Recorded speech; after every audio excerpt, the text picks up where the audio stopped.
ప్రభు నామములో అందరికీ వందనాలు. మీ అందరికీ క్రిస్మస్ శుభాకాంక్షలు తెలియజేస్తున్నాను. Wish you happy Christmas. Wish you happy Christmas. Wish you happy Christmas. ప్రజలు ఎట్టయిపోయారంటే, ఒకప్పట్లో అయితే అందరూ ఒకరికొకరు హ్యాపీ క్రిస్మస్ చెప్పుకునేవాళ్ళు. ఒకప్పట్లో అయితే, ఇప్పట్లో లేదు. రెండు కారణాలు ఉన్నాయి దానికి. నాకు తెలిసి రెండు కారణాలు ఉంటాయి. ఒక కారణం ఏంటంటే, మనుషులో ప్రేమ చల్లారిపోవటం ఒక కారణం. రెండవ కారణం ఏంటంటే క్రిస్మస్ అనేది సంవత్సరంకి వచ్చేదే కాదు. క్రిస్మస్ ప్రతిరోజు క్రిస్మస్సే. ఎప్పుడు క్రిస్మస్? ఆ యేసుక్రీస్తు ప్రభు నీలో ఉన్నప్పుడు ప్రతిరోజు క్రిస్మస్. యేసుక్రీస్తు ప్రభు నీలో లేకపోతే అది క్రిస్మస్ కాదు. ఇప్పుడు ప్రజలకి ఎట్టయిపోయిందంటే, రెండు క్రిస్మస్లు ఉన్నాయి ప్రజలకి ఇప్పుడు. ఒంటి క్రిస్మస్, పంటి క్రిస్మస్. ఒంటి క్రిస్మస్ అంటే ఏంది? గుడ్డలు లేకపోతే ఎట్టుంటుందంటే ఆ ఇంట్లో గుడ్డలు. ఇక వాడు ఆ రోజు గుడికి రాడు, చర్చికి రాడు. ఆలోచించి, నాకు ఈ చీర బాగలేదు, నాకు ఆ ప్యాంటు పడదా, సొక్క బాగలేదంటాం. అందుకే బైబిల్ ఏం చెప్తా తెలుసా? మీ పండగలు మీకు దుఃఖ దినాలని చెప్తాడు. అంటే వీటి వల్లే దుఃఖ దినాలు. వాడేం అది చేయమంటే, ఈడేం ఇది చేయమంటే, ఆమె చేయమంటే ఇవి చేయమంటది. అంటే చూడండి, దీనివల్ల సమస్యలు అన్నమాట. ఈ సమస్యల వల్ల దేవుని ఆరాధనే కోల్పోతున్నాం మనం. బాగా ఆలోచించండి. క్రిస్మస్ అంటే ఏంది తెలుసా అసలు అర్థము? రాత్రి అన్నాం మనం వాక్యం. ఏందది? క్రీస్తు ఆరాధన. క్రిస్మస్ క్రీస్తు ఆరాధన. రెండోది స్తుతుల పండగ. ఏందట? స్తుతుల పండగ, కానుకల పండగ, సమర్పణ పండగ. ఇవన్నీ కూడా క్రిస్మస్కి అబ్రివేషన్ అర్థాలుగా ఉంటున్నాయి. అసలు క్రిస్మస్ అనేది ఎప్పుడు వచ్చింది? యేసుక్రీస్తు ప్రభు ఈ లోకానికి వచ్చినప్పుడు వచ్చిందా, రాకముందు వచ్చిందా? చెప్పండి. యేసుక్రీస్తు ప్రభు రాకముందే ఎప్పుడో ఉన్నాడు. ఆయన ఎప్పుడో ఉన్నాడు. యేసు ప్రభు ఎప్పుడో ఉన్నాడు. ఇప్పుడు బైబిల్లో ఏముందో తెలుసా? ఆ మధ్య చాలామంది సెమీ క్రిస్మస్లు చేశారు. మీకు గుర్తుందో లేదో, పెద్ద పెద్ద చర్చిలు సెమీ క్రిస్మస్లు చేశారు. సెమీ క్రిస్మస్లు చేయకూడదు, చేయాలని నేను చెప్పను. కానీ సెమీ క్రిస్మస్ అనేది బైబిల్లో కూడా ఒక రకంగా ఆలోచన చేస్తే ఎట్టంటే, యేసుక్రీస్తు ప్రభు ఈ లోకానికి రాకముందు, పుట్టకముందు ప్రవక్తలు ఏం చేస్తే ప్రవచించారు. ఇప్పుడు యెషయా గ్రంథంలో చూస్తే యెషయా ప్రవక్త ఏమన్నాడు? ఇదిగో కన్యక గర్భవతి అయి కుమారుని కనను అని ఉంది. మళ్ళీ అదే యెషయా ఏమంటాడు? ఏలయనగా మనకు శిశువు పుట్టాను, మనకు కుమారుడు అనుగ్రహించబడను, ఆయన భుజం మీద రాజ్యభారం ఆశ్చర్యకరం ఆయన అంటాడు. మళ్ళీ మీకా గ్రంథంలోకి వచ్చేలేకే మీకా ప్రవక్త ప్రవచిస్తాడు మళ్ళా బెత్లెహేములో యేసు ప్రభు పుడతాడని. అంటే అర్థమైంది, ఇదే సెమీ క్రిస్మస్. యేసుక్రీస్తు ప్రభు రాకముందే ప్రవక్తలు యేసయ్యను గురించి ప్రవచించినట్టుగా మనం చూస్తాం. ప్రవక్తలు ప్రవచించారు యేసు ప్రభు పుడతాడునని. యేసు ప్రభు పుట్టేది కాదు, నీకు బిడ్డలు ఉండటం ముఖ్యం కాదు, బిడ్డలు ఉండాలి. ఆ బిడ్డల్ని బాగా చూసుకోవటమే ముఖ్యం. బాగా ఆలోచించేయి. నీ బిడ్డ నీకు ఎంత ఇష్టమో, నీ కూతురు నీకు ఎంత ఇష్టమో, నీ కొడుకు నీకు ఎంత ఇష్టమో, ఎంత ప్రేమగా చూసుకుంటావో నువ్వు ఆ యేసయ్యనంత ప్రేమగా చూసుకుంటున్నావా? ఆలోచించేయి. ఆ యేసయ్య నిజంగా నీలో గనక ఉంటే నువ్వు సమస్తాన్ని విడిచిపెడతావు. యేసయ్యని ప్రేమగా చూసుకుంటావు నువ్వు. ఆ యేసయ్యను కొనుక్కోవాలి.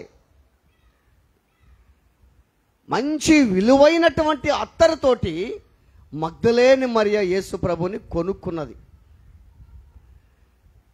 30 వెండి నాణ్యాలకి ఎవరైనా యూద యేసయ్యని అమ్మేసుకున్నాడు.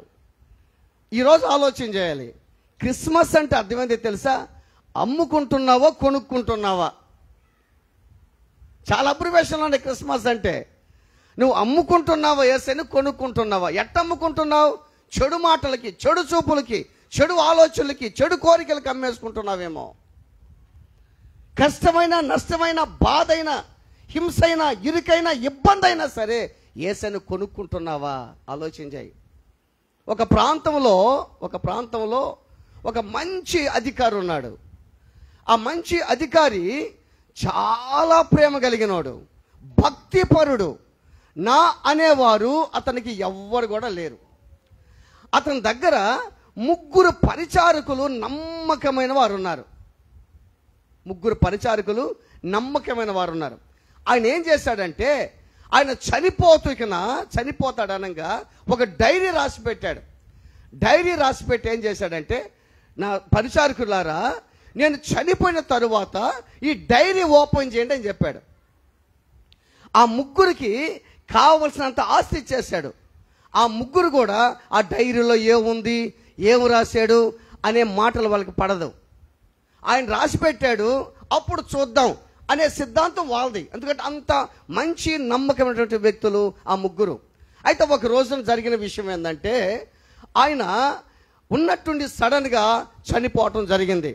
చనిపోయిన తరువాత ఈ 3 పరిచారకులు ఆయన గూర్చి ప్రలాపించి ఏడ్చుకొని ఆ దహన సంస్కారాలు చేసేసి సమాధి చేసి బర్యలు చేసేసారు. చేసిన తర్వాత మెమోరియల్ మీటింగ్ ఒకటి స్టార్ట్ చేశారు. ఆ మెమోరియల్ మీటింగ్ స్టార్ట్ చేసినప్పుడు ఆ డైరీ ఓపెన్ చేశారు. ఆ డైరీలో ఏం రాసిందంటే, మీరు నా యొక్క ఆదరణ కూటాన్ని అనౌన్స్మెంట్ చేయండి. అనౌన్స్మెంట్ చేస్తే అనేక మందిని పిలవండి. కారణం ఏంటంటే, ఆదరణ కూటంలో ప్రాముఖ్యమైన విషయం ఏంటంటే, నా ప్యాలెస్ ఉంది, ఒకటి పెద్ద ప్యాలెస్.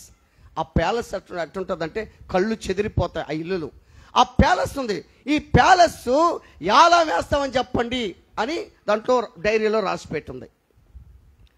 ఆ ప్రకారంగా వాళ్ళు డైరీ చదివి ఆదరణ కూటానికి అనౌన్స్మెంట్ చేసి వాళ్ళందరికీ చెప్పింది ఏంటంటే, అయ్యా మీరు ఆదరణ కూటానికి వస్తే ఆయన పెద్ద ప్యాలెస్ ఒకటి ఉందయ్యా, ఆ ప్యాలెస్ అంటే మీకు చాలామందికి ఇష్టము, ఆ ప్యాలెస్ కొనాలని మీరు ఇష్టపడుతున్నారు కదా, అందుకని ఆ ప్యాలెస్ అని ఎలా వేస్తున్నాడు, మీరు వచ్చి ఆ ప్యాలెస్ కొనుక్కోవచ్చు అని చెప్పాడు.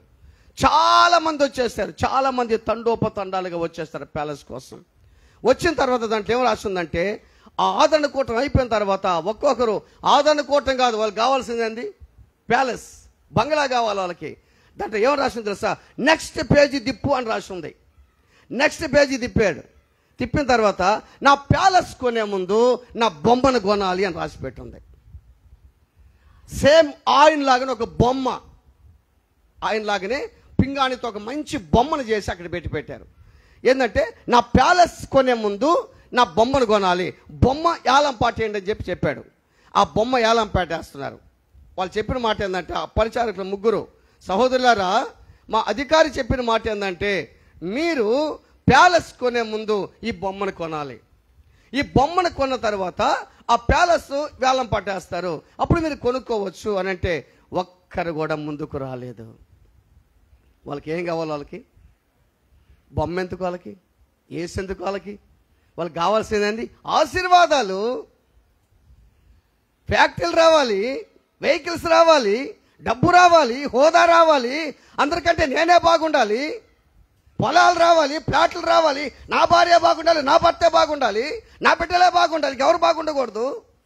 వాళ్ళకి ఏసు అక్కర్లేదు కదా, వాళ్ళకి బొమ్మ అక్కర్లేదు కదా. ఒక్కటి వాళ్ళు చెప్తున్నారు, మొదటి పాట ఇన్ని డాలర్లు, రెండో పాట ఇన్ని డాలర్లు, మూడో పాట ఇన్ని డాలర్లు అనౌన్స్మెంట్ చేస్తూ ఉంటే ఒక్కరు కూడా ఆ బొమ్మ కొనేదానికి రాలా. చివరిగా వీళ్ళు లాస్ట్ పాట ఇన్ని డాలర్లు అనౌన్స్మెంట్ చేస్తుంటే ఒక బెగ్గర్ అడుక్కు తినైన కుంటుకుంటా వస్తున్నాడు. అయ్యా ఆ బొమ్మ నేను కొంటాను. అందరూ ఆశ్చర్యంగా చూశారు, నవ్వుకున్నారు, వాడిని చూసి నవ్వుకున్నారు. ఆయన అన్నాడు, అయ్యా ఆ మహానుభావుడు బ్రతుకున్నప్పుడు నాకు ఆకలైతే అన్నం పెట్టేవాడు, బట్టలు ఇచ్చేవాడు, నాకు ఒక చిన్న ఇల్లు కూడా కట్టించాడయ్యా, నాకు ఒక చిన్న ఇల్లు కట్టించాడు. ఆయన నేను మర్చిపోగలనా? నిజంగా నేను ఈ స్థితిలో ఉన్నానంటే ముందు దేవుడు, తర్వాత ఆయనేనయ్యా. నాకు ఎంతగానో సహాయం చేశాడయ్యా. ఆ బొమ్మని ఇదిగో నేను అడుక్కొని సంపాదించిన డబ్బులు ఇగోనయ్యా అని చెప్పి ఆ డబ్బులన్నీ వాళ్ళ ముందు దారబోసి ఆ బొమ్మని కొనుక్కొని ఆ బొమ్మని హక్కున చేర్చుకున్నాడు. ఆ బొమ్మని ప్రైజ్ ద లార్డ్, హల్లెలూయా. ఆ బొమ్మని హక్కున చేర్చుకొని గుండెల మీద ఆ బొమ్మను పెట్టుకొని కుంటుకుంటా పోతుంటే దాంట్లో రాస్తుంది నెక్స్ట్ పేజీ తిప్పని రాస్తుంది. నెక్స్ట్ పేజీ తిప్పితే ఆడేం రాసింది తెలుసా? నా బొమ్మ ఎవడైతే కొన్నాడో ఈ ప్యాలెస్ అంతా వాడికేనని ఉంది. అందరు చప్పలు కొట్టండి, ప్రైజ్ ద లార్డ్. నా బొమ్మ ఎవరైతే కొన్నారో ఈ ప్యాలెస్ అంతా వాళ్ళకే. దేవుని పిల్లలు ఆలోచించి, నువ్వు యేసుని కానీ కొనుక్కొని నీ హృదయంలో ఉంచుకుంటే నీకు ఏది కావాలో దేవుడు నీకు అందిస్తాడు. నా యందు మీరును మీ యందు నా మాటలు నిలిచి ఉంటే మీకు ఏది ఇష్టమో అడుగుడది మీకు అనుగ్రహించబడను. నా ప్రియమైన దేవుని పిల్లలు ఆలోచించి, క్రిస్మస్లు చేసుకుంటున్నాం, సెమీ క్రిస్మస్లు చేసుకున్నాం, మళ్ళీ క్రిస్మస్కి వచ్చాం. సెమీ క్రిస్మస్ అప్పుడు చాలామందికి క్రిస్మస్ నెల ఉంది కాబట్టి సెమీ క్రిస్మస్లు చేశారు. నాకు తెలిసి అడుగుతాను, ఒక విషయం అడుగుతాను మిమ్మల్ని. ఇప్పుడు మనం సెమీ ఫైనల్లో ఉన్నామా, ఫైనల్లో ఉన్నామా? చెప్పండి. ఇప్పుడు మనం సెమీ ఫైనల్లో ఉన్నామా, ఫైనల్లో ఉన్నామా? ఒక విషయం చెప్తాను మీకు. ఆ మధ్య క్రికెట్ టోర్నమెంట్ జరిగింది, వరల్డ్ కప్ జరిగింది. వరల్డ్ కప్ జరిగితే ఆ టీములన్నీ పాల్గొన్నాయి. అన్నీ డమక్ డమక్ డమక్ ఎగిరిపోయినాయి.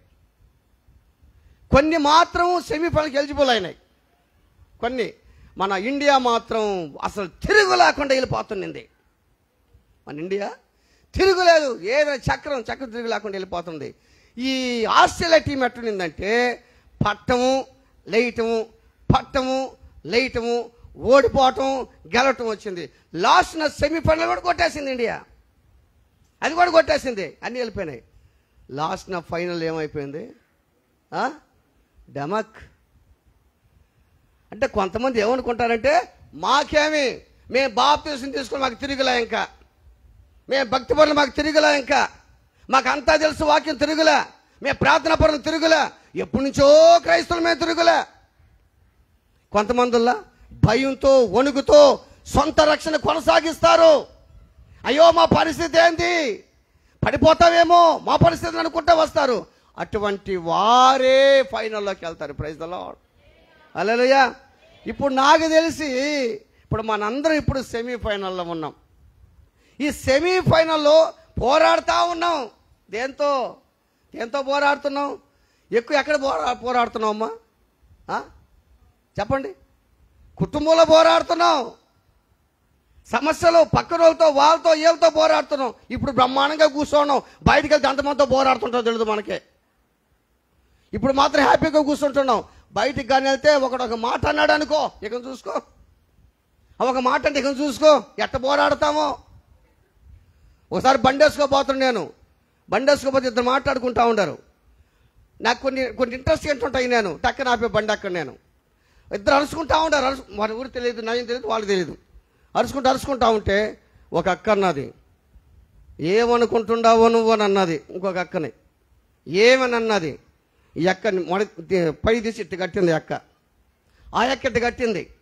ఇక చూసుకో, మళ్ళీ వాళ్ళు ఇంకొకసారి నేను వాక్యం చెప్పేదానికి మరొక చర్చికి ఆడు కూర్చోండారు. వాళ్ళిద్దరు ఆడు కూర్చోండారు. నన్ను చూసారు వాళ్ళు. నన్ను చూసి వందనాలు సార్, బాగున్నారని, బాగానే ఉన్నానమ్మని చెప్పాను నేను. బాగా ఆలోచన చేయండి. సెమీఫైనల్లో ఉన్నాం ఇప్పుడు. మనం గుర్తుపెట్టుకో, సెమీఫైనల్లో ఆడుతూ ఉన్నాం, పాడుతూ ఉన్నాం. ఈరోజు మందిరికి వస్తే రేపు రాకపోతుంది సెమీఫైనల్. ఫైనల్కి వెళ్ళామనుకో, ఈ ఫైనల్కి వెళ్ళిన తర్వాత దేవుడు తీసుకోబోతాడు. అప్పుడు కూడా పోతాడు, గ్యారెంటీ లేదు. ఉందా? గ్యారెంటీ ఉందా? రాకపోతే నా రాణి చాలా అందగత్తి అని చెప్పి రాజపురంలోకి పిలిచాడు ఆమెని రాళ్ళ అవమానపరిచింది. పక్కన ప్రజలను తెలుసా, ఒక రాజునే రాణి అవమానపరిస్తే మా భార్యలు అవమానపరచాలని నన్ను అడిగారు ఆయన్ని. దీనికి ఏం జరిగింది తెలుసా? ఆ రాణినైనా రాణిగా ఉండకుండా వదిలేశాడు ఆ చక్రవర్తి. అందుకని ఇప్పుడు ఆయనకి రాణులు కావాలి, ఇప్పుడు మళ్ళీ రాణి కావాలి కదా. వాళ్ళలో ఎవరమని? ఎస్తేరు. 8 కన్నికలు ఏర్పాటు చేశారు. పరిమళ ద్రవ్యాలు పూసుకోవాలి. కొంత టైం పెట్టారు వాళ్ళకి. ఆ టైంలో బాగుండాలి. ఆయన రాజు కంటికి చక్కగా కనపడాలి. వాళ్ళు ఎవరు చక్కగా కనపడితే వాళ్ళ మీద కిరీటం పెడతాడు, అప్పుడు వాళ్ళు రాణి అవుతారు. అనేక మంది పరిమళ ద్రవ్యాలు రుద్దారు, స్నోలు, ఫేర్ అండ్ లవ్లీలు, గ్రీసులు, షంటులు, పెట్రోలు, డీజిల్ మొత్తం రుద్దేశారు మోకాలకి. మీకు తెలుసా, ఒక బ్యూటీ పార్లర్కి పోయిందంట. బ్యూటీ పార్లర్కి పోయి పెళ్ళి 4 రోజులు ఉందంట. ఆ మామూలు ఫోటో చూస్తే చాలా చక్కగా ఉంది, ఆమె చక్కగా ఉంది. బ్యూటీ పార్లర్కి పోయి బ్యూటీ పార్లర్ నుంచి వచ్చి అదేందో వేడు ఒకటి పెడతారంట, మనకి తెలియదు, అది పెడతారంట. ఇంటికి వచ్చేదాకా అట్ట అయిపోయింది ఆమె. ఏదో ఆవిరి పెట్టారంట, ఇంటికి వచ్చేదాకా అట్ట అయిపోయింది. మా పాస్టర్ చూపిస్తుంటే కొన్ని నేను అట్ట అయిపోయింది ఆమె. తర్వాత పెళ్లి కొడుకు వచ్చాడంటే చేసుకోవాలి కదా, 2 రోజులు పెళ్ళి ఉందంట, ఇంకా 2 రోజులు. వచ్చేలాకే ఏదో పేరు పెట్టి పిలుస్తున్నాడు, ఏదో నేనే పెట్టుకున్నా, ఆ పేరు కమల, కమలా అని పిలుస్తున్నాడు. కమలా అంటున్నాడు. ఏడది కమల, ఆడే ఉంది కమల ఆడే ఉంది, కమల కనపట్టంలా. ఇంట్లో వాళ్ళందరూ విచారంగా ఉన్నారు. అయ్యా ఏది కమల, ఏది లేదయ్యా, ఏడకపోయింది, అదిగో పెట్టున్నావి. ఇదేంటి ఇదంటే బ్యూటీ పార్లర్కి పోయింది, ముఖం అంతా ఇట్ అయిపోయింది. కానీ ఎస్ఆర్ బ్యూటీ పార్లర్కి పోవాలా, ఆ అలంకరణ నాకు వద్దనుకుంది. లోకంలో అలంకరణ, లోకపు మాటలు, అలంకరణ అంటే ఏంది, లోకపు ఆలోచనలు, లోకపు పద్ధతులు, లోకపు చూపులు, ఇకారమైన చూపులు, పుకారమైన చూపులు నాకు అక్కర్లేదు అనుకుంది. నాకు అక్కర్లేదు, వద్దు నాకు అనుకుంది. నాకు క్రీస్తు కావాలనుకుంది. ప్రైజ్ ద లార్డ్, హల్లెలూయా. వాళ్ళు ఎన్నెన్నో చూశారు, ఎన్నెన్నో ధరించుకున్నారు, ఎన్నెన్నో అలంకరణలు ధరించుకున్నారు. వాళ్ళ పట్ల వాళ్ళందరూ వచ్చారు, కానీ వాళ్ళందరూ చూశాడు. ఒకవేళ ఎస్తేరు కంటే వాళ్ళు కూడా అందగత్తలు అయి ఉండొచ్చేమో, కానీ ఎస్తేరు కూడా అందగత్తే. కానీ రాజు చూడంగానే ఎస్తేరు పట్ల రాజుకి దయ కలిగింది, కిరీటం తీసి ఆమె మీద పెట్టాడు. ప్రైజ్ ది లార్డ్, హల్లెలూయా. ఒకసారి ఒక రాజు 10 మంది రాణులు పిలిచాడంట. 10 మంది రాణుల్ని పిలిచి నాకు భార్య కావాలని చెప్పి కొంత టైం ఇచ్చి వాళ్ళ ఇంటికాడ వాళ్ళకి సదుపాయాలని కల్పించి భోజనాలు ఇచ్చి ఆ టైం అయిన తర్వాత అందరూ పిలుస్తూ ఉన్నాడు. ఒక్కొక్కరు ఎట్టున్నారు తెలుసా, అంత చక్కగా ఉన్నారంట. ఒక్కొక్కరు అందరూ వస్తూ ఉన్నారు. వస్తూ ఉంటే తొందరగా పోయేటప్పుడు కూడా ముందు వరుస నిలబడాలని వస్తున్నారు. ఆ 10 మంది వస్తూ ఉన్నప్పుడు ఒక ముండ్ల పొదల్లో ఒక బిడ్డ, ఆ ముళ్ళ కంచెల్లో ఒక బిడ్డ ఏడుస్తూ ఉన్నాడు, ఇరుక్కొని ఏడుస్తూ ఉన్నాడు. ఆ 10 మంది చూశారు. 10 మంది చూస్తే 10 మంది ఏమనుకున్నారు తెలుసా, అరే ఇప్పుడు కనుక మనము ఆ ముండ్ల పొదల్లో బిడ్డను కానీ తీస్తే మేకప్ అంతా చెడిపోద్దేమో, లేదా కత్త మంటలు తుమ్మ మంటలు జోలికి బాగూడదు, ఒకవేళ నా ముఖం అంతా రాసుకుంటుందేమో, కానీ నాకు చాలా బాధగా ఉంది, కానీ ఒక పక్క చూస్తే బాధగా ఉంది.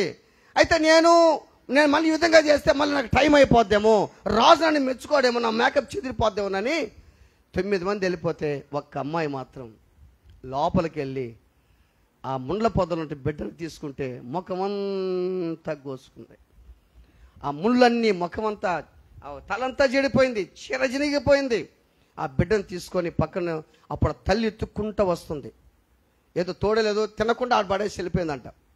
ఆ తల్లికి అప్పగించి అప్పుడు ఆమె అట్ట రుద్దుకొని వెళ్ళిపోతే ఆ రాజు అడుగుతున్నాడు, 10 మంది కదా, ఇంకొక అమ్మాయి ఏది? వాళ్ళ పక్కన ఏం చెప్తున్నారు తెలుసా, అమ్మాయి రానన్నది. ఆ అమ్మాయి రానన్నది ఏదో చెప్తున్నారు అమ్మాయి మీద.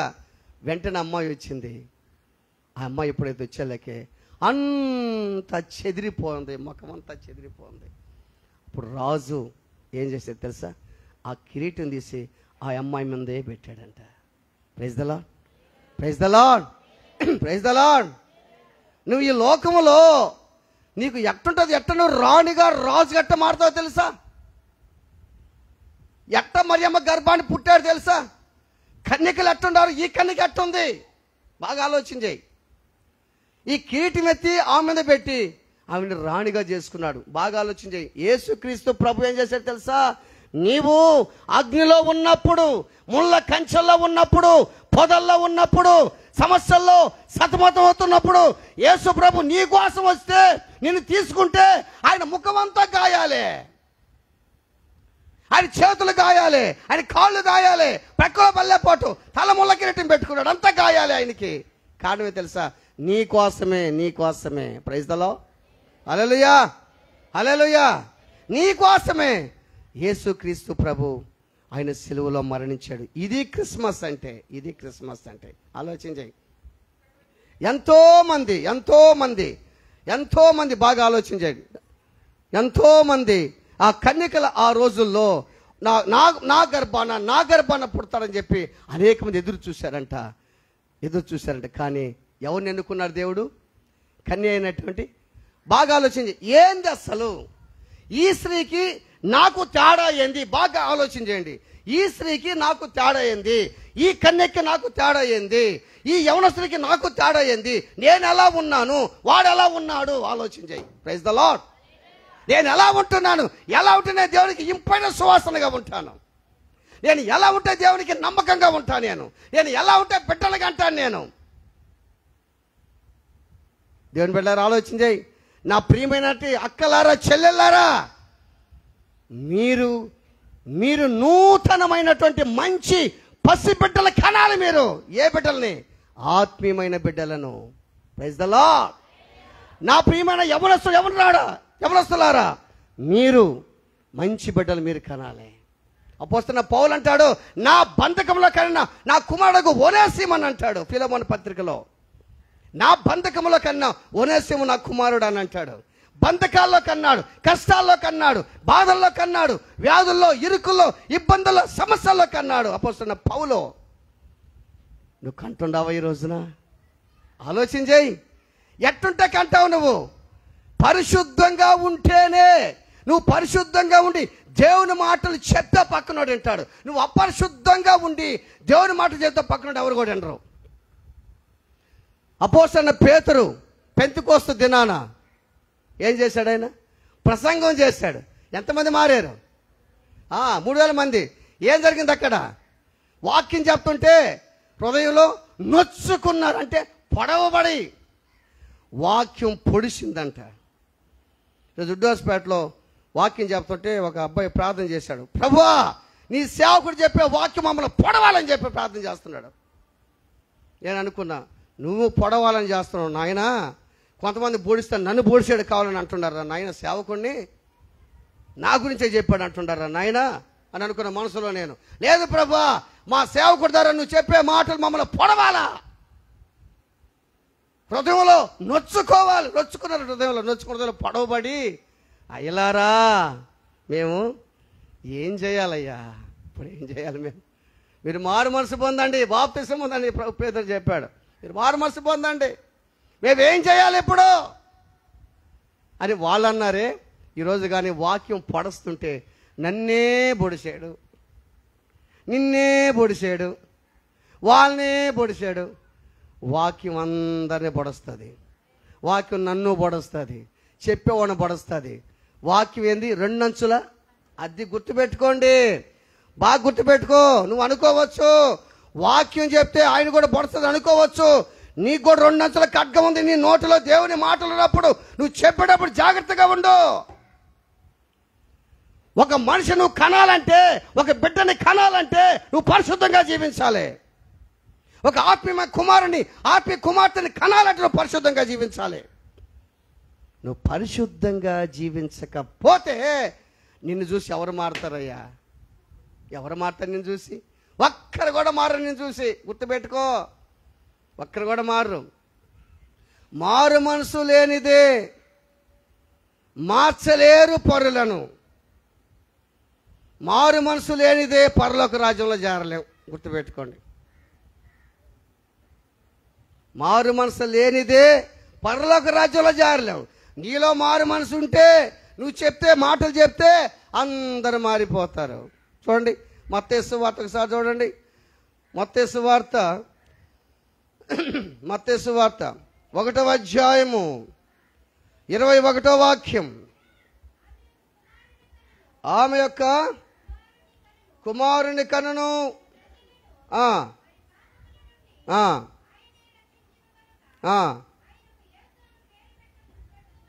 చాలు. ఆమె యొక్క కుమారుని కనును. కుమారుడు అంటే ఎవరు చెప్పండి? కుమారుడు. అయ్యా ఈ బిడ్డలు ఎవరు? నా పెద్ద కొడుకు సార్ ఒకటి, నా చిన్న కొడుకు, నా చిన్న కూతురు పెద్ద కూతురు అంటుంటాం కదా సహజంగా. కుమారుడు అంటే ఎవరు తెలుసా? చెడుతనాన్ని సంహరించేవాడే కుమారుడు. యాడాడ చెడుతనం అంతా ఇంట్లోకి తీసుకొచ్చేవాడు కాదు. లేనిపోని తగాదాలు, లేనిపోని సమస్యలు, లేనిపోని కొట్లాట్లు, గలాట్లు అన్ని ఇంటికి తీసుకొచ్చేవాడు కాదు. వాడు కాదు కొడుకు.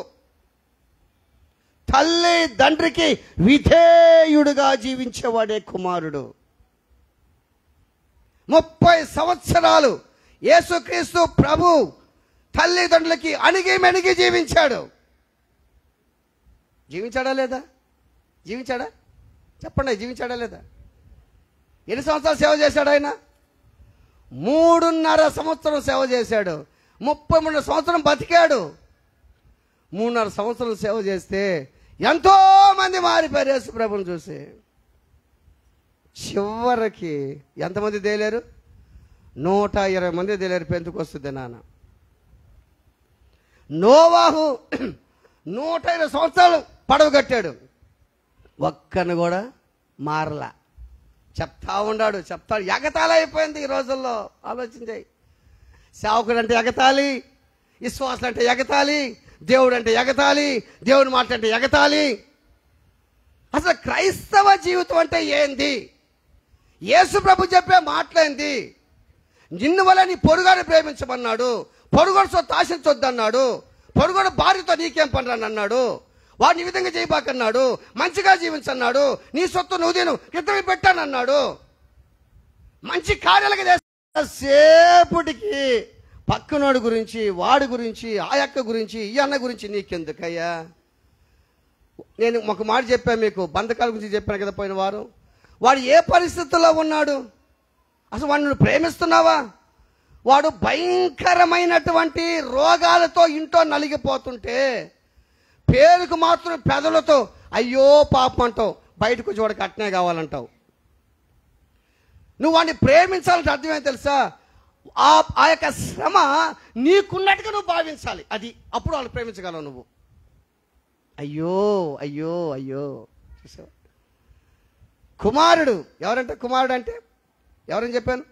చెడుతనాన్ని సంహరించేవాడే కుమారుడు. ఆ కుమారుడు అంటే యేసుక్రీస్తు ప్రభువు మరియ గర్భాన జన్మించాడు. Praise the lord. ఆయన చెడుతనాన్ని సంహరించాడు, ఆయన చెడును దూరపరిచాడు, ఆయన పాపులు ప్రేమించాడు, పాపాన్ని ద్వేషించాడు యేసుక్రీస్తు ప్రభు.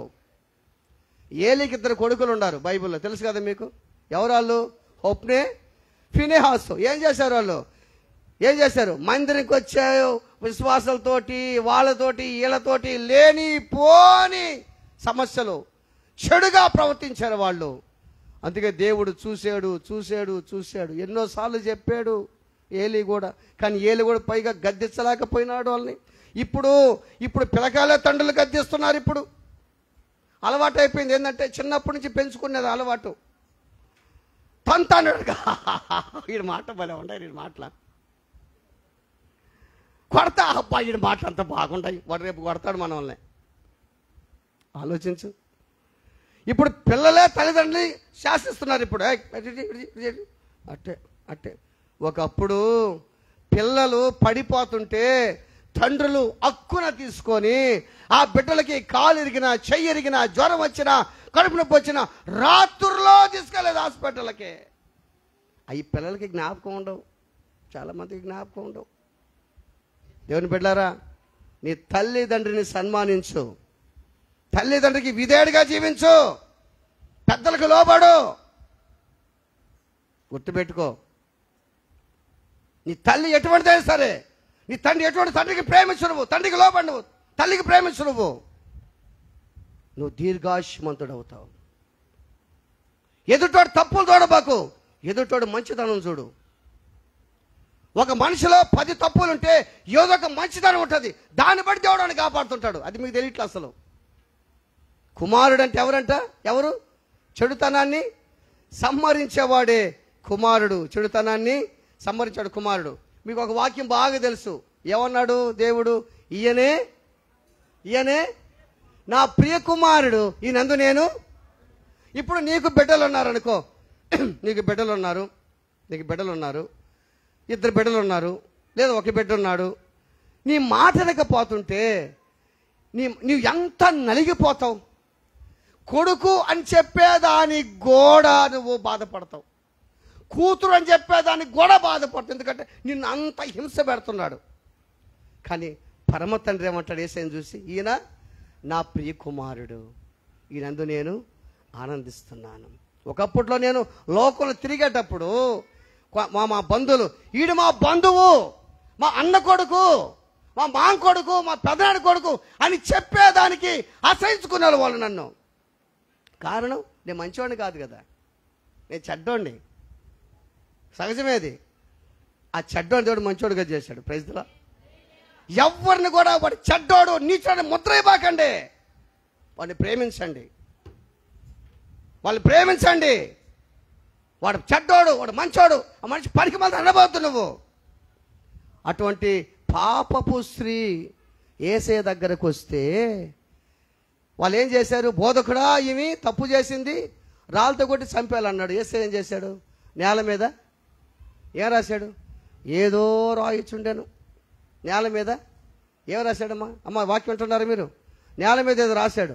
అప్పుడు ఏం చేశారు వాళ్ళు? మీలో పాపం లేనోడు ఆమె మీద రాయి మీద అందరూ వెళ్ళిపోయారు. నేల మీద ఏం రాశాడు మీకు తెలుసా?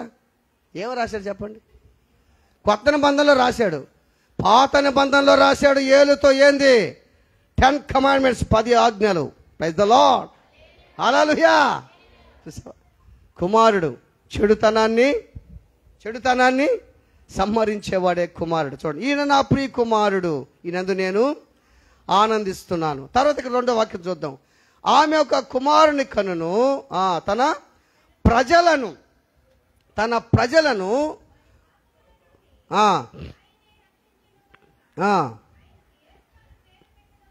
చాలు, తన ప్రజలు మనం ఎవరు అమ్మా?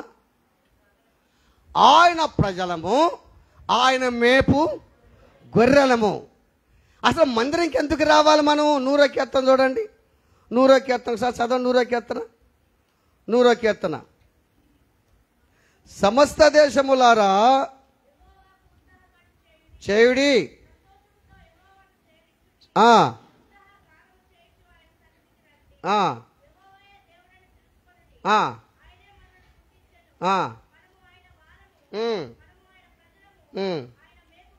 ఆయన మేపు గొర్రెలము. ఏందంటమ్మా? మందిరికి ఎందుకు రావాలా? కృతజ్ఞత అర్పణలు చెల్లించేదానికి. ఆయనే మనల్ని పుట్టించాడు గనక, మనం ఆయన ప్రజలము గనక, ఆయనే మందిరికి వెళ్ళమన్నాడు గనక, ఆయన చెప్పాడు గనక ఇక్కడ ఎందుకు తెలుసా? అర్పణలు చెల్లించేదానికి. నా అర్పణలు నీవు పరిశుద్ధపరచుచున్నావని. ఎందుకు రావాలి మందిరానికి?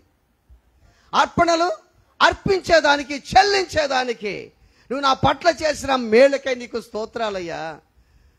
ఒకరొకరి ఫెలోషిప్, ఒకరొకరు పరామర్శించుకునే, ఒకరు మాట్లాడుకునే దానికి. ఏమ్మా అక్క బాగున్నా, అన్న బాగున్నా, ఎలా ఉన్నావన్నా, పరిచయం ఎట్టుందన్నా, అన్న కుటుంబం ఎట్టుందన్నా, వాక్యం బాగా చదువుకుంటున్నారా, ఈ మాట్లాడడానికి. కానీ ముసలం ముచ్చట్లు కాదు. బాగున్నారన్న, బాగున్నావు అక్క, ఈ మాటలు మాట్లాడుకోవాలి. ఆ సాక్ష్యాలు, నీ సాక్షి ఇతరులు వినాలని, నీ సాక్ష్యాలు ఇతరులు వినాలి. నువ్వు చెప్పే సాక్ష్యం, నువ్వు చెప్పే ఆ విట్నెస్, ఆ సాక్ష్యాలతో కూడా అనేక మంది వినాలి. అందుకని కృతజ్ఞత అర్పణలు చెల్లించేదానికి ఏంటంట? ఆయన గుమ్మములలో ప్రవేశించాలి, కీర్తనలు పాడుచు ఆయన ఆవులో ప్రవేశించాలి, ఉత్సాహగానము చేయించాలి సన్నిధికి. యెహోవాయే దేవుడు అని తెలుసుకోండి. ఎంతమంది మందిరంకి వచ్చేటప్పుడు ఉత్సాహంగా వస్తారమ్మా. ఎట్టొస్తారంటే వాళ్ళు ఎట్టొస్తారంటే నాకు తెలిసి ఒక్కొక్కసారి ఇట్లా పెట్టుకొని వస్తుంటారు. అప్పుడు ఒక పాట ఉంటుంది, దేవుని పాట. నా బ్రతుకే ఘోరమాయే, పరిస్థితులే తారుమాయే. ప్రతిరోజు ఘోరమేనా? ఆలోచన చేయండి. ఎట్టొస్తాం మన మందిరికి? ఎట్టాలంటమ్మా? ఉత్సాహగానము చేసే సన్నిధికి రండి. ఇక్కడ ఏం చూసాం మనం? ఆ 100వ కీర్తనలో ఆయన ప్రజలము, ఆయన మేపు గొర్రెలము. బాగా ఆలోచన చేయి. ఇప్పుడు బైబిల్ ఏం చెప్తుందంటే మనం ఎవరమ్మా? మనం ఎవరమి? ఆయన ప్రజలు, తర్వాత గొర్రెలమి. ఇప్పుడు నా గొర్రెలు చెప్పండి, నా స్వరము వినను. బాగా ఆలోచన. ఇజ్రాయెల్ దేశంలో కొన్ని విషయాలు చెప్తానండి మీకు. ఇజ్రాయెల్ దేశంలోనంట గొర్రెల కాపర్లంట గొర్రెలు తోలుకొని పోతా ఉంటారంట. ఇజ్రాయెల్ దేశంలో గొర్రెలు తోలుకొని పోతా ఉంటే ఒక 6 మంది గొర్రెల కాపర్లు, 6 మంది అనుకో గొర్రెల కాపర్లు. ఇప్పుడు ఉదాహరణకి సునీలు, పేట్రపాలు, తర్వాత వాడు హన్నోకు, దేవుని కుమారు, సునీలు, తర్వాత అభిషేక్, అంతేనా? 6 మందే. ఓకే, 6 మంది. ఇప్పుడు 6 మంది వీళ్ళు గొర్రెల కాపర్లు. వీళ్ళు గొర్రెలు తోలుకొని పోతా ఉంటే ఇప్పుడు గొర్రెలన్నీ పోతా కలిసిపోతాయి. గొర్రెలు ఏమవుతాయి? కలిసిపోతాయి. గొర్రెలు పోతా ఉన్నాయి, తోలుకొని పోతా ఉండరు. 6 మంది పోతా ఉండరు. ఈ మంద ఆ మంద పోతా మేసేదానికి అన్నీ కూడా ఏం చేస్తున్నాయి? కలిసిపోతే ఇప్పుడు ఏ గొర్రె ఎక్కడుందో ఎవరికి కూడా తెలుస్తుందా? ఏ గొర్రె ఎక్కడుందో? ఇప్పుడు మనం సరేలే, ఇప్పుడు ఆడ నుంచి ఓ సునీలట ఉన్నా సార్ అంటాడు. ఇప్పుడు ఆ గొర్రెని ఓ గొర్రె అంటే వినపడుతుంది, దానికి ఏమన్నా వినపడదు కదా. అందుకని ఈ 6 మంది కాపర్లు ఏం చేస్తారంటేనంట, వరుసగా నిలబడతారంట, కర్రలు పట్టుకొని నిలబడతారంట. ఆమె కర్రలతో కొట్టరు, నిలబడుకొని ఏం చేస్తారు? వాళ్ళ భాషల్లో చుప్పు చుప్పు అంటారంట. అంటే వాళ్ళ భాషలు కొన్ని ఉంటాయంట. వాళ్ళ భాషలు ఒక్కొక్క భాష మాట్లాడతారంట గొర్రెలతో. ఎప్పుడైతే మాట్లాడతాడో ఆ స్వరం విన్న గొర్రెలు ఏం చేస్తాయంటే వెంటనే వచ్చి వాళ్ళకి ఆడుకొచ్చేస్తాయంటే గొర్రెలు.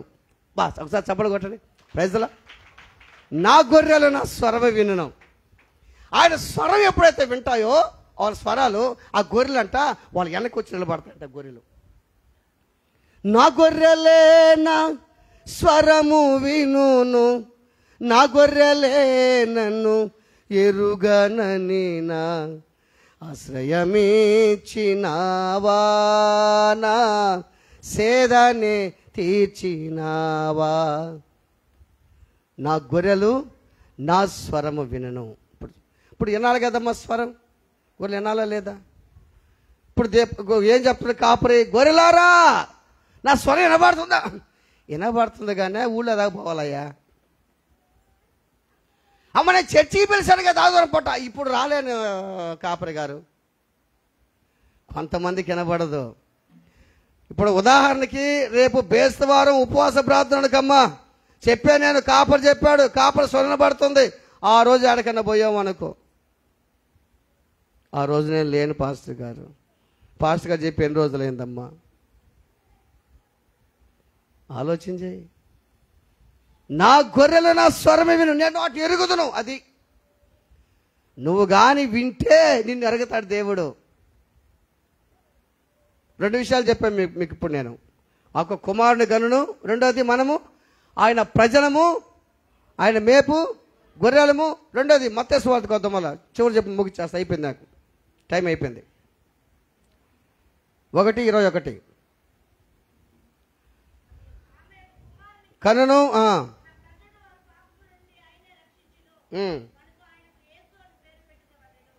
ఆయన రక్షకుడు. మూడోది ఏంది? కుమారుడు. తర్వాత మనం ఆయన ప్రజలమి. మూడోది రక్షకుడు, మనం రక్షించేవాడు. శిక్షించేవాడు మాత్రం కాదు, ఆయన రక్షించేదానికి ఈ లోకానికి వచ్చాడు. ఎట్టా?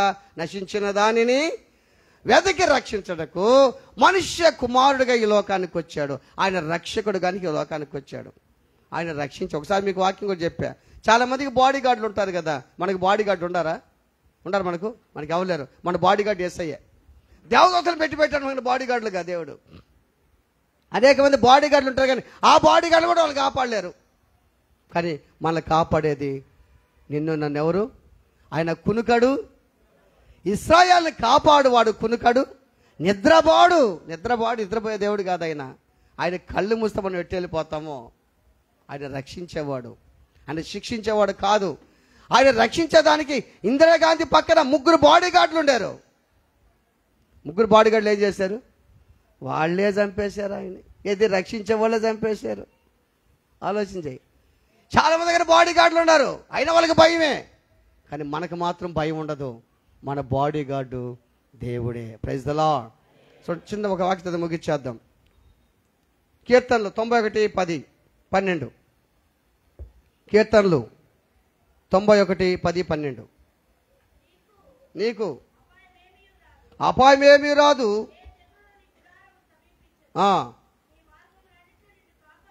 కాపాడుటకు తన దూతలకు ఆజ్ఞాపించును. నీ పాదములకు రాయి తగులకుండా వారు నిన్ను. చూసావా, నీకు ఎటువంటి దేవుడు ఉన్నాడు? దేవదూతలు ఉన్నారు నీకు. దేవదూతలు తోడిచ్చాడు నీకు దేవుడు. ప్రతి వ్యక్తికి 2 దేవదూతలు ఉంటారు, గుర్తుపెట్టుకో. ఆ 2 దేవుడు నువ్వు అనుకుంటున్నావేమో, నేను రహస్యంగా చేసే పాపాలు, నేను ఇంట్లో మాట్లాడే మాటలు ఎవరికి తెలియదు అనుకుంటున్నావేమో. దేవదూతలు దగ్గర ఉన్నారు. చెడు సమాచారం తీసుకెళ్తారు, మంచి సమాచారం తీసుకొస్తారు. చెడు సమాచారం తీసుకెళ్తా ఉంటారు దేవదూతలు దేవుని దగ్గరికి. అయ్యా ఇటు జరుగుతుంది, అయ్యా పలానా ఆయన ఇటు చేస్తున్నాడు, అయ్యో పలానా ఆమె మీద ఎత్తుకోందయ్యా, పలానా ఆయన మీద ఎత్తుకోండాడు అయ్యా. ఈ దగ్గర బాడీ గార్డులు ఉన్నారు, నిన్ను ప్రేమించే బాడీ గార్డులు. నిన్ను ప్రేమించే యేసుక్రీస్తు ప్రభు సొగసైన స్వరూపమైనా లేకపోయాడు సిలువలో. వ్యసన క్రాంతుడిగా, వ్యాధి నడిపించేవాడిగా, మొట్టమొదటివాడిగా మారిపోయినాడు యేసుక్రీస్తు ప్రభు.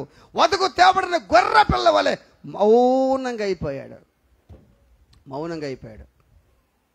అటువంటి రక్షకుడు మనకు అవసరం. Praise the lord. అదే నిజమైన క్రిస్మస్. ఆయన కలిగి ఉండటమే క్రిస్మస్, హృదయంలో ఉంచుకోవటమే క్రిస్మస్, ఆయన మన ప్రజలుగా ఉండటమే క్రిస్మస్. మనకు కుమారుని ఇచ్చేసాడు దేవుడు. ఆయన కుమారుడు, చెడుతను సంహరించే కుమారుడు. మనం ఎట్టున్నాం? మన కుమారులు ఎట్టున్నాం? మనం ఎలా జీవిస్తున్నాం? మనం ఎలా బ్రతుకుతున్నాం? ఆలోచన చేయండి. ఏ విధంగా జీవిస్తే బాగుంటుంది మన జీవితం? కుమారుని ముద్దు పెట్టుకున్నాడు, లేని ఎడల ఆయన కోపిస్తాడు. ఆయన ముద్దు పెట్టుకోవాలి. ఎవరైనా? యేసయ్య. ఆయన యేసయ్య.